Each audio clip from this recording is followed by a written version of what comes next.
My name is Maya Delaney. I'm 31 years old. And 3 years ago, my entire family, my mother, my father, my brother, and the aunt who once told me I was her favorite, removed me from the group chat, deleted my number, and agreed, collectively unanimously, to spend Thanksgiving without me. Not because I'd done something terrible, not because I'd hurt anyone, but because I'd had the audacity to tell the truth about something they'd all silently agreed to pretend had never happened. I remember the exact moment I realized it was real. It was the second Tuesday of November. The temperature had just dropped into the low 40s in Columbus, Ohio, that particular kind of cold that smells like wet concrete and dead leaves, and something ending. I was standing in my kitchen in a sweater with a hole in the left cuff, holding my phone, staring at a screen that said message failed to send. I tried again. Failed. I went to my mother's contact. Called. 3 rings. Voicemail. I called my dad. 1 ring. Voicemail. I texted my brother Derek. The message showed delivered, and then I watched. I actually watched as he opened it and didn't respond. They hadn't blocked me. They'd done something more precise than that. They had simply decided I didn't exist anymore. I stood in that kitchen for 6 minutes without moving. The refrigerator hummed. Outside, someone's car alarm went off and then stopped. And I thought, okay, okay, if that's the game, then I need to understand the board. What I didn't know, what none of them knew, was that in 11 days my sister's husband Marcus was going to walk into a room and see something that would unravel every single one of their certainties. And by the time Thanksgiving dinner was actually served, I would be the only one at the table with anything left to be grateful for. But I'm getting ahead of myself. Before we get into this, please take a moment to like and subscribe, but only if this story truly resonates with you. This channel exists because of people who've been where I've been, and if you're one of them, I want you to know you found the right place. And while you're down there in the comments, drop your location and your local time. I'm always amazed by where these stories travel. Seriously, Columbus, Ohio, at 11:15 on a Wednesday night, is writing this for someone in Manila or Manchester or Melbourne, and that matters to me. Say hello. Now, let me take you back. Let me take you back to Columbus, Ohio. Fall of 1998. I was 7 years old. My brother Derek was 11. My sister Renee was 13. And our parents Claudette and Harold Delaney had a house on Fenwick Avenue with a cracked driveway and an oak tree in the front yard that my dad had planted the year before Renee was born, and that my mom always said was the only thing in this family that minds its own business. She meant that as a joke. I think. I spent a lot of years trying to figure out what my mother meant as jokes. The Delaney family from the outside looked like a specific kind of black middle-class stability. My dad worked for the city, utilities department, not glamorous but steady. My mom taught 3rd grade at Linden Elementary for 22 years. We had a minivan, we had a lawn, we had matching luggage we used once a year for a family vacation that was always to the same rental cabin in Put-in Bay, because my dad said consistency was the foundation of memory. What we also had, though I didn't have language for it until much later, was a hierarchy, a silent, never discussed, rigidly enforced ranking of who mattered most in that house. And I was at the bottom of it. Renee was the oldest, the beautiful one, the one who got straight A's without seeming to try, the one who could make my mother laugh from 2 rooms away. Derek was the only son, the athlete, the kid whose Saturday morning basketball games my dad never once missed in 7 years of youth league. And then there was me, Maya, the one who read too much, the one who thought too hard about things. The one my mother would sometimes look at across the dinner table with this particular expression I can only describe as mild bewilderment, like she was trying to remember ordering me. I want to be careful here because I know how this sounds. I know the instinct to say, you're exaggerating, all kids feel left out sometimes. And maybe some of it was ordinary childhood. But let me give you the specific numbers and you can decide. In 2001, when Renee was accepted to the Columbus Academy, a private school, the kind with wood-paneled hallways and Latin on the crest, my parents paid the $4,000 annual tuition without a conversation, without a calculation, without a single visible moment of stress. I know this because I was sitting at the kitchen table doing homework when my dad wrote the check, and he hummed while he did it. He hummed. When I was 12, I won a regional writing competition and was nominated to attend a 2-week summer program at Ohio State. The program cost $800. My mother sat me down and explained very gently that the family budget just didn't have room for it that summer. $800. I'd watched my dad write a check for 5 times that amount with a song in his throat. I told myself it didn't hurt. In 2003, Derek sprained his ankle at a basketball tournament in Dayton, and my parents drove 90 minutes in a November snowstorm to be there. That same year, I had the lead role in the school winter play. I was Dorothy, full sequined shoes, the whole production, and my parents arrived 20 minutes late, sat in the back, and left before the cast came out for the curtain call, because my dad had an early morning and the drive home was getting long. My drama teacher, Miss Patel, found me backstage still in my costume, holding a bundle of grocery store carnations that were supposed to be for after, and she said, "You were extraordinary tonight, Maya." She said it the way adults say things to children when they're trying to fill a hole they didn't make but can see plainly. I told myself it didn't hurt. I told myself that a lot.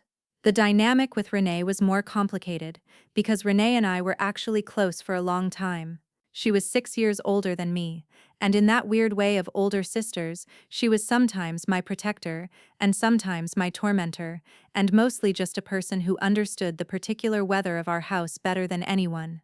She used to sneak me into her room when my parents were fighting, which happened every few months, sharp and loud and over quickly, always about money, and she'd let me sleep in her bed, and she'd read to me from whatever she was reading, teen magazines.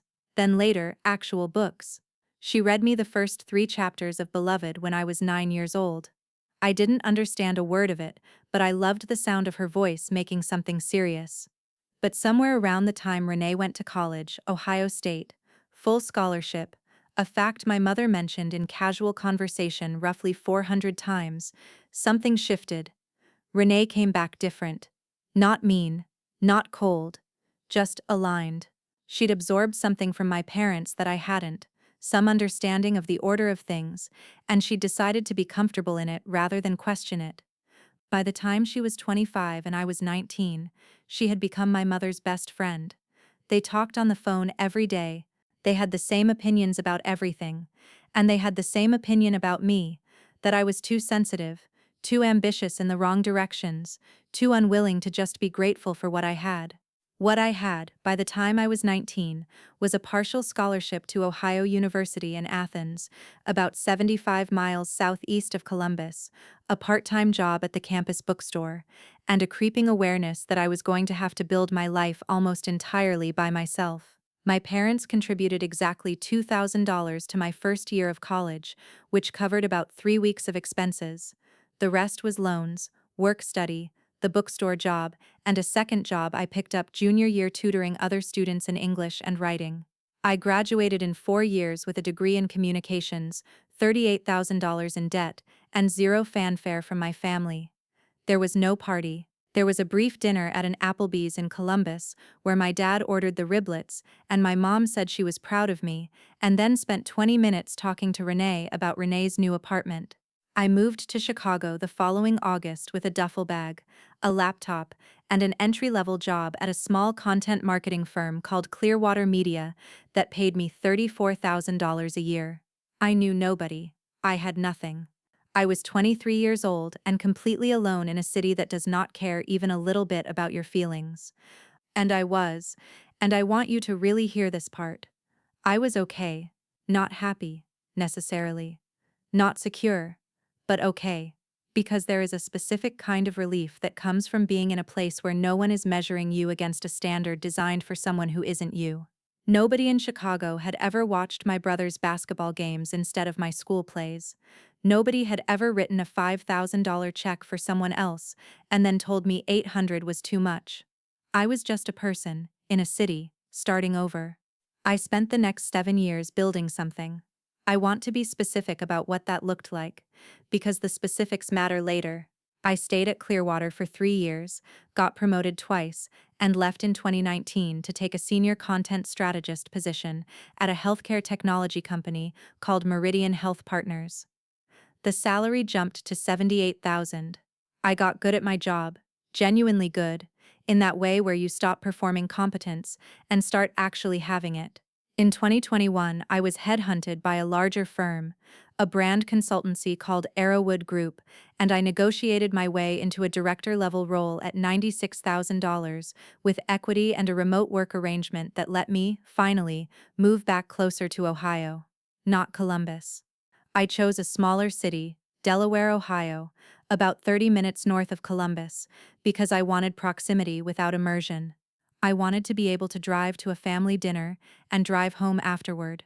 I want to be honest. I never stopped trying with my family. Even after Chicago, even after years of being treated like the mildly inconvenient footnote in the Delaney family story, I kept showing up. I called my mom every Sunday. I sent birthday cards, real ones, the kind from the stationery store on Milwaukee Avenue where I used to live. I flew home for Christmas every year, budget permitting.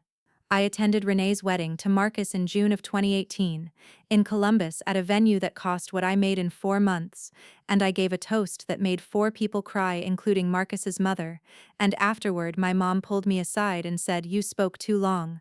Renee was nervous you were going to make it about yourself." It wasn't about myself, not even a little, but I filed it away with all the other moments and I told myself, again, it doesn't hurt. Here's where everything begins to converge. In early September of 2022, something happened that I had been privately dreading for several years. My Aunt Shirley, my father's older sister, the one who used to call me her favorite, the one who slipped $20 bills into my birthday cards all through high school when my parents' cards were just cards. Aunt Shirley was diagnosed with stage 3 colon cancer. She was 67. She lived in Worthington, 15 minutes from my parents, and she had been the one consistent adult in my childhood who made me feel like I was something worth paying attention to. I started driving down to Worthington on weekends.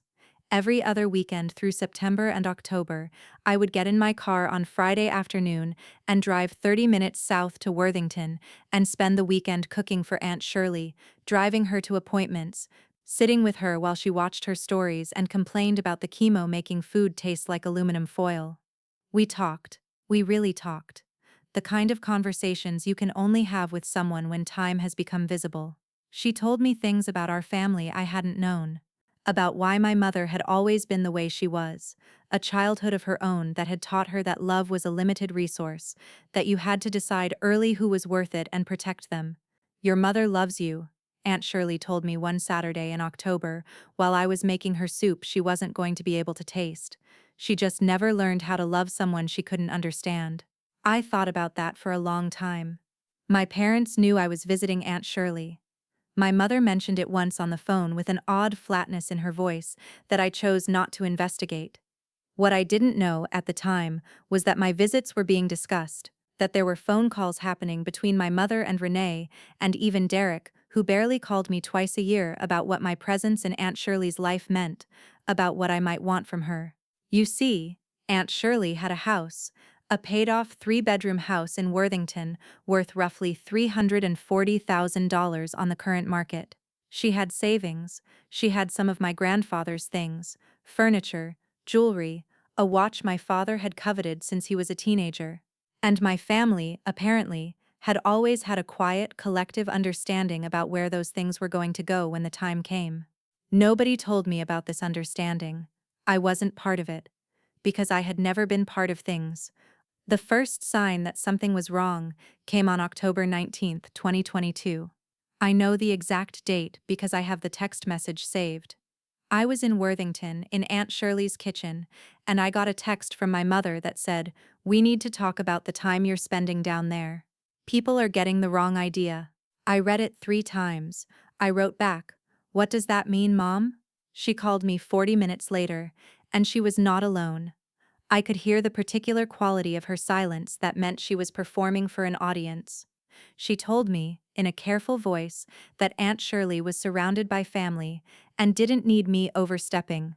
That my cousins, my father's brother's kids, who I had seen maybe 4 times in 20 years, had been hurt by how much time I was spending there. That Aunt Shirley was confused by illness, and that my presence was disruptive. I want you to notice what she didn't say. She didn't say I was doing anything wrong. She didn't say Aunt Shirley had asked me to stop coming. She said other people had feelings about it, and those feelings were apparently my problem to manage. I said, Mom, Aunt Shirley calls me herself and asks me to come. She told me last weekend she looks forward to it all week. Long pause. Then, I know you believe that. If you've ever had someone say something so casually dismissive that it takes you a full day to understand what they actually meant, type that in the comments. Because I replayed that sentence for 24 hours before I understood she was suggesting I'd misheard or misunderstood or possibly fabricated the thing my aunt had said to my face. I didn't stop going. I want to be clear about that. I thought about it. I really did. I spent a week feeling that particular sick anxiety of trying to weigh someone else's comfort against your own integrity.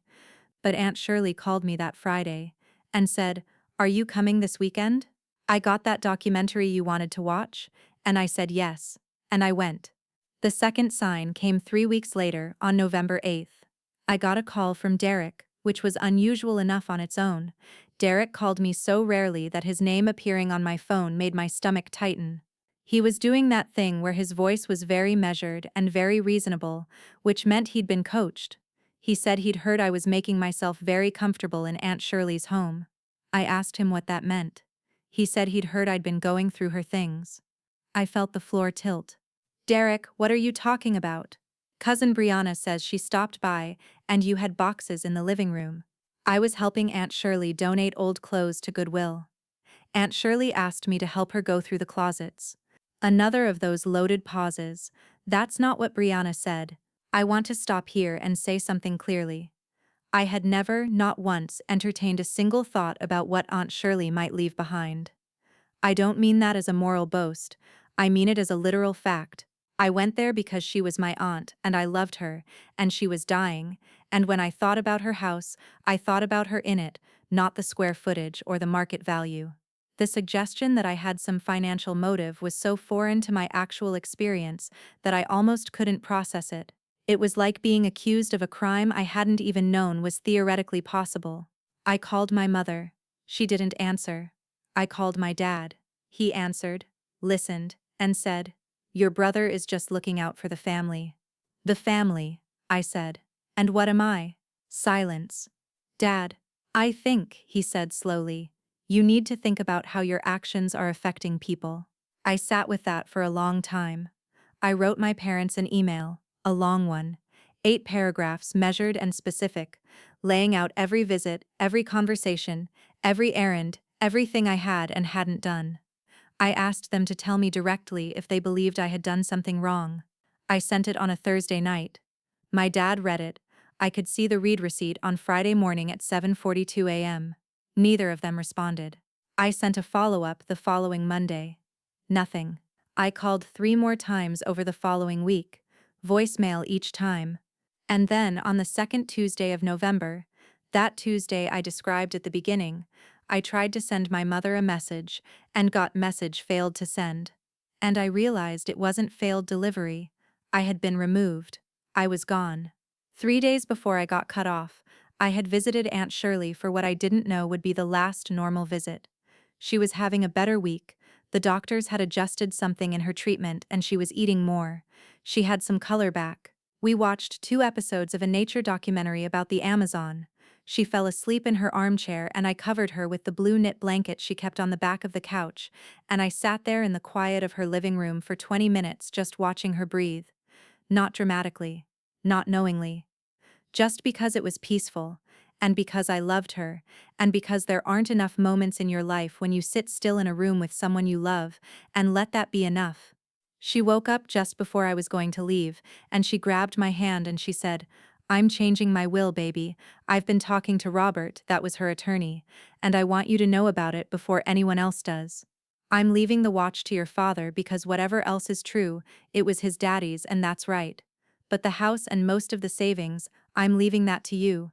Not because I feel sorry for you, because you're the only one who ever just came to be with me." I told her she didn't have to do that. She told me to be quiet and eat the rest of the soup. I didn't tell anyone. Not a single person.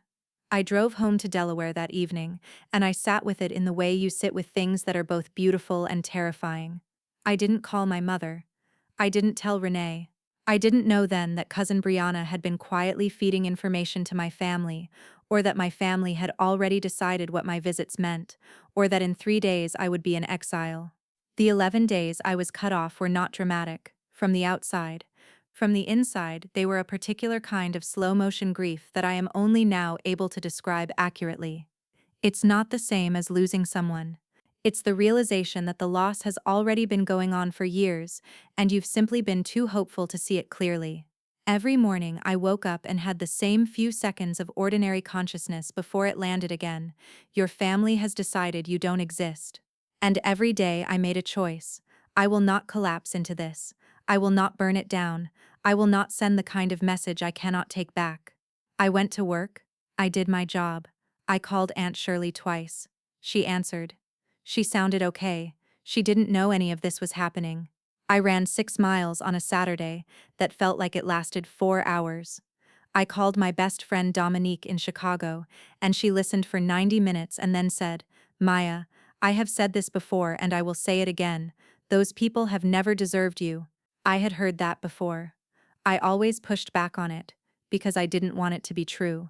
Because if it was true, it meant the family I'd been trying to earn for 30 years was never going to be available. But that Saturday, running on a trail outside Delaware in the cold, I stopped pushing back. I let it be true for a few minutes. And the thing I didn't expect was how much lighter it felt. Not happy, but lighter. Now I need to tell you about Marcus. Marcus Reed had married my sister Renee in 2018. He was, depending on when you asked me, either the best or most neutral addition to our family. He was quiet in the way that very smart men who've learned the cost of speaking are quiet. He was an engineer. Civil engineering. He worked for a private infrastructure firm, the kind of job where you design things meant to last 100 years. He had grown up in a family nothing like mine, a large, warm, embarrassingly functional family from Cincinnati with parents who were still married and called each other love and hosted actual Sunday dinners with multiple generations. He'd spent 4 years in the Delaney family orbit with the slightly stunned expression of someone who'd moved to a new country where the customs were technically similar but weirdly inverted. Marcus liked me. I don't mean that emotionally. I mean he respected me. In that specific way that people who value competence respect other people who have it. We'd had some good conversations over the years about work, about ideas, about the strange mechanics of our shared family. He'd once pulled me aside at Christmas, maybe 2 years after he and Renee married, and said quietly, "For what it's worth, I see what happens here, I'm sorry." I'd told him it was fine. He'd given me a look that said he knew it wasn't, and we'd left it there. The week before Thanksgiving, Marcus was in Columbus for work. His firm had a project proposal being reviewed by the city, something to do with a bridge rehabilitation on the 315. He had a meeting at the offices of the City Planning Commission, which were located in the Michael B. Coleman Government Center downtown. He was walking through the lobby afterward, gathering his things, and he passed a glass-fronted conference room that was being used by another team for a presentation.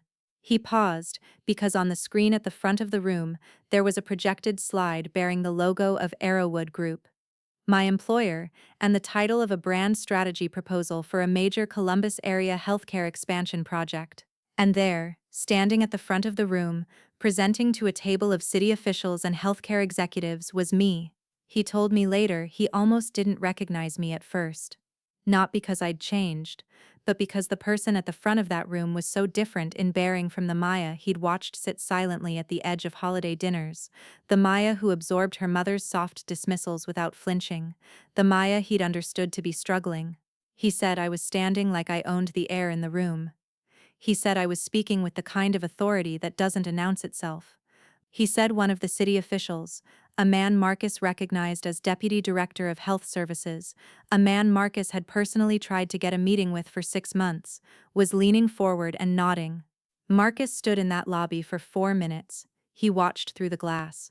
Then he took out his phone and he texted Renee. What exactly does Maya do for work? And that, right there, is the thread that unraveled everything.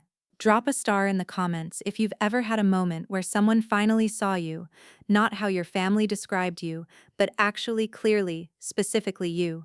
Because that moment, Standing in a Columbus conference room not knowing I was being watched was mine. And I didn't even know it was happening. Renee apparently didn't know exactly what I did. She knew I worked in marketing or communications or something like that, which is how my mother had always described my career, dismissively vague, like a hand waving away a small inconvenience. She told Marcus as much. Marcus, being Marcus, did not leave it there. He looked up Arrowwood Group. He found my LinkedIn, which I maintained professionally, and which listed my title, Director of Brand Strategy, and my major project work, some of which was publicly referenced in press releases and trade publications. He found a profile in a Chicago marketing publication from 2021 that had named me one of 30 strategists under 40 to watch in the Midwest. He found the Arrowwood Group website, where I was listed under leadership. He called my dad that evening. I don't know exactly what was said on that call. I know my dad called Renee immediately afterward. I know Renee called my mother. I know my mother sat with it for 24 hours. Because the next morning, the morning of Saturday, November 19th, 6 days before Thanksgiving, my phone rang. Columbus area code. My mother. I let it ring twice. I picked up. Maya, her voice was careful. The particular careful of someone who has recently been surprised. Mom. My voice was nothing. Flat. I was standing at my kitchen counter with a cup of coffee, looking out the window at a gray Ohio November sky. Silence for 4 seconds. Then, how are you doing? I was removed from the family group chat. Mom, you've all been sending my calls to voicemail for 11 days. How do you think I'm doing? She made a sound, not quite a word. Something between an exhale and the beginning of an explanation. Things got very complicated. With Shirley, with everything. What did you think I was doing there, Mom? What did you actually think I was doing? Another long pause. Brianna said. I know what Brianna said. I'm asking what you thought. You know me. You have known me for 31 years. What did you actually believe I was doing? 5 seconds of silence. Real silence, the kind that has weight. Your father wants to talk to you, she said finally. For Thanksgiving. He wants everyone together. I want to pause here for a moment and be honest about what happened in my body when she said that. There was a reflex, an old, deep, embarrassing reflex that wanted to say yes immediately. That wanted to make it easy, to absorb the non-apology as sufficient, to show up with a dish to pass, and pretend the 11 days hadn't happened, because at least it would be over. That reflex is real, and I am not ashamed of it. It came from a genuine place, from love, imperfect and complicated, for people who had been inconsistent with me, but were still the people who had my first memories. But I had spent 11 days in my own company. I had run a lot of miles, and had some very clear conversations with myself.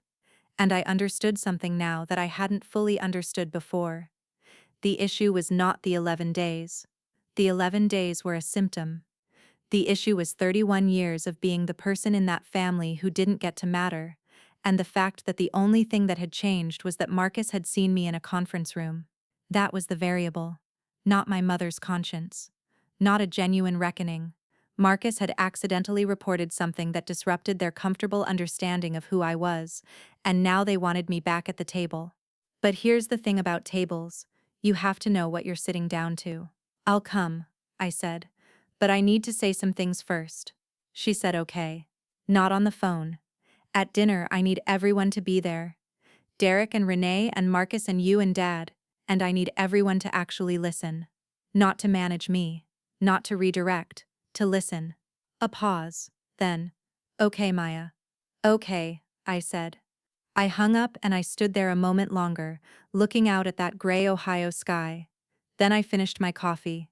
Then I called Dominique and told her what had happened. She said, "Are you sure about this?" And I said yes. She said, "Okay, call me after." She said it the way people say things when they mean, "I will be here no matter what happens." I want to say something here, to anyone who is listening to this and nodding along because they've been where I've been, and I know some of you are, because I can feel you in this story. The decision to go back to a table that has hurt you is not a weak decision. It's not naive. Going back with clear eyes and prepared language and a knowledge of exactly what you will and will not accept, that's not weakness. That is a specific kind of courage that doesn't look like courage, because it's quiet. Type quiet strength in the comments if you know what I mean. Because I know you're out there. Thanksgiving was at my parents' house on Fenwick Avenue. I'd been to that house 100 times in my adult life, but I drove there that Wednesday. I came the night before, stayed at a hotel in Gahanna rather than the family house, with a specific alertness that was new, like I was visiting somewhere I'd only heard described. I noticed things I'd stopped registering years ago: the cracked driveway, still cracked after all these years.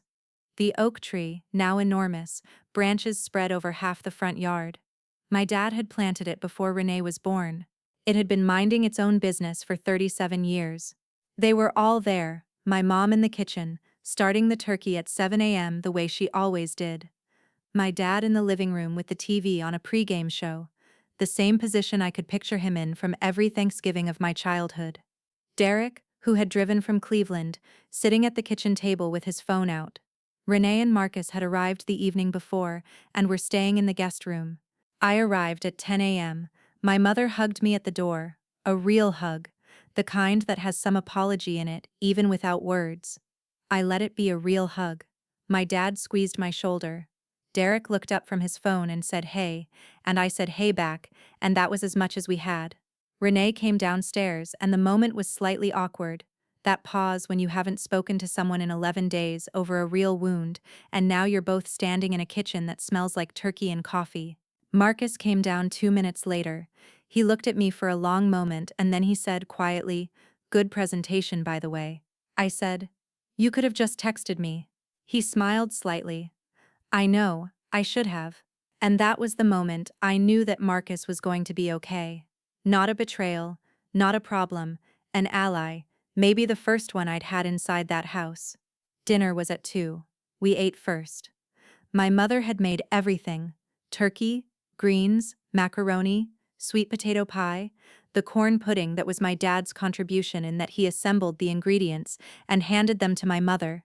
We sat around the table the way we'd always sat, me in the same chair I'd sat in as a child, the one slightly too close to the wall on the left side. I noticed this and almost moved and then didn't, because some things you have to let be symbolic only on the inside. The meal was good. Genuinely good. My mother is an exceptional cook, and no amount of complicated history changes what that is. We talked about safe things: Derek's job, Marcus's project, the Columbus weather, a neighbor's new fence that my father found objectionable. It was almost normal. It was almost the version of this family that I had always wanted it to be, and had been chasing my whole life. After the dishes were cleared and before the pie was served, I said, "I'd like to say something." The table went very still. My mother put down the coffee cup she'd been lifting. I had thought about this moment for 7 days. I had written and rewritten it. I had decided on one rule for myself: no raised voice, no performance, no laying out of evidence in that prosecutorial way that lets the other person focus on the presentation rather than the content. Just the truth, said plainly, as if I were describing weather. "I need to tell you what the last few weeks felt like," I said. Not to punish anyone, but because I've spent 31 years having experiences in this family that never got acknowledged, and I think we're past the point where silence is the same as peace. My dad cleared his throat. I looked at him, not unkindly, and he stayed quiet. When I was 12, I wanted to go to a writing program at Ohio State. It cost $800. You said the family couldn't afford it. I watched Dad write a $4,000 check for Renee's school that same year. I told myself it was fine. When I had the lead in the school play, you left before the curtain call. I told myself it was fine. When I went to college, you gave me $2,000 and I graduated with $38,000 in debt, and I worked 2 jobs the whole time and there was no party, no celebration, no acknowledgement. I told myself it was fine. I paused. The room was very quiet. The refrigerator hummed. None of it was fine, but I understood it was the water we swam in, and I kept swimming. Renee was looking at the table. Derek was very still. 3 weeks ago, I was accused by this family of trying to steal from a dying woman who is my aunt, who invited me, who called me every week, who asked me to come. The accusation was built on nothing. Not one of you asked me, Not one of you gave me the benefit of 10 seconds of doubt. You removed me from the family. You went to voicemail. For 11 days I was simply erased. I let that land. I took a breath. I need you to understand what that was like. Because the thing is, it wasn't even shocking. And that's the part that should worry all of us. It wasn't shocking because it was just a louder version of a song I'd been hearing my whole life. My mother put her hands flat on the table. She was pressing down slightly, the way people do when they need to feel something solid. I don't want an apology right now, I continued. I want something harder than that. I want someone in this room to tell me that they understand what I just said. Not to argue it, not to explain it, just to say, I hear you, and I understand. 5 seconds of silence, real cinematic silence, the kind that has texture. Then Marcus said quietly, I hear you. I looked at him. He was looking back steadily, no performance in it. Then Renee said, still looking at the table, I hear you, Maya. Her voice was low. There was something complicated in it, something that was going to take more than one dinner to unpack. I've known for a long time that things weren't right. I chose to be comfortable. That wasn't fair to you. She looked up then, finally, and her eyes were wet. I'm sorry. I looked at my sister for a long moment, and here is the thing I want to say about Renee. She was not the villain of this story. She was a person who had made the easier choice over and over for years. That's different from malice. It doesn't require less accountability, but it's different from malice. And the fact that she could sit here and say it simply, without defense, meant something. It actually meant something. My mother was harder. My mother sat at the head of her table, the table she had cooked for and kept and gathered people around for 30 years, and she looked at me with an expression I had never seen on her face before. It took me a moment to identify it. It was grief. Not guilt, not shame, but grief. The specific grief of someone realizing they have lost something they didn't know they were losing while it was happening. She said, I didn't know how to love you the way you needed. She said it quietly, without decoration. I knew what you were. I didn't know what to do with you. And I made you pay for that, and that was wrong. It was not a full accounting. It was not enough to cover 31 years. But it was the most honest thing my mother had said to me in recent memory, maybe ever, and I knew it had cost her something. I knew the architecture of her pride well enough to know what it took to say that sentence. I said, thank you for that. My dad said, I failed you. 4 words. He said it to the table, not to me, which was its own kind of information. But he said it. Derek said nothing for a long moment. Then I was just going along with it. I know that's worse in some ways. I'm sorry, Maya. He still wasn't fully meeting my eyes, but he was trying. I sat with all of it. I did not rush to fill the silence with reassurance. That was important. The old version of me would have rushed in immediately, would have said it's okay, would have absorbed their discomfort, as if their discomfort were my responsibility. I let it sit. I let them hold it. Then I said, I'm going to need things to be different. I'm not going to pretend anymore. When something is unfair, I'm going to say so. When I'm being dismissed, I'm going to name it. If you can't handle that, that's okay, but then we need to understand what our relationship actually is. I'm not interested in the version of family where I perform normalcy so everyone else can be comfortable. I've done that for 31 years and I'm retired. My mother almost smiled at that. I said, I love all of you. Even right now, which is honestly a little inconvenient, but love without honesty isn't love, it's just a habit, and I'm not interested in habits. After a moment, my mother got up and brought out the sweet potato pie.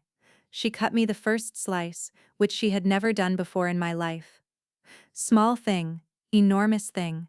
I didn't say anything about it, I just took it. Marcus caught my eye from across the table and gave me a look that said, well done. I gave him a look back that said, you started it, standing in that lobby. He almost smiled.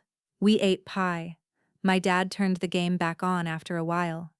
Renee helped my mom with the dishes, and I could hear them talking, low and private, and whatever they were saying felt different from the usual. Derek and I sat in the living room and actually talked, for about 40 minutes about his job, about what Columbus had become, about nothing particularly weighty, but we talked like people rather than strangers performing the role of siblings. Before I left, Aunt Shirley called me. She'd been told not to overdo it on Thanksgiving. She'd had a hard week and had spent the day with her friend Paulette. She sounded tired but good. She asked how dinner had gone. I said it went. She laughed, her real laugh, the one that sounded like someone rattling a bag of change. She said, "About time." I drove back to Delaware that night on empty roads, the kind of drive that feels like the end of a long chapter. The fields on either side of the highway were flat and dark, and the sky was enormous above them. I thought about what Aunt Shirley had told me about the will. I thought about my mother's face across the dinner table, that unexpected grief. I thought about the oak tree in the front yard of the house on Fenwick Avenue, still standing, still enormous, still minding its own business after all these years. I thought about the 12-year-old girl who wanted to go to a writing program at Ohio State and was told there wasn't room. I thought about what she would think of the woman driving these empty roads. I hoped she would be proud. I hoped she would know it was worth it.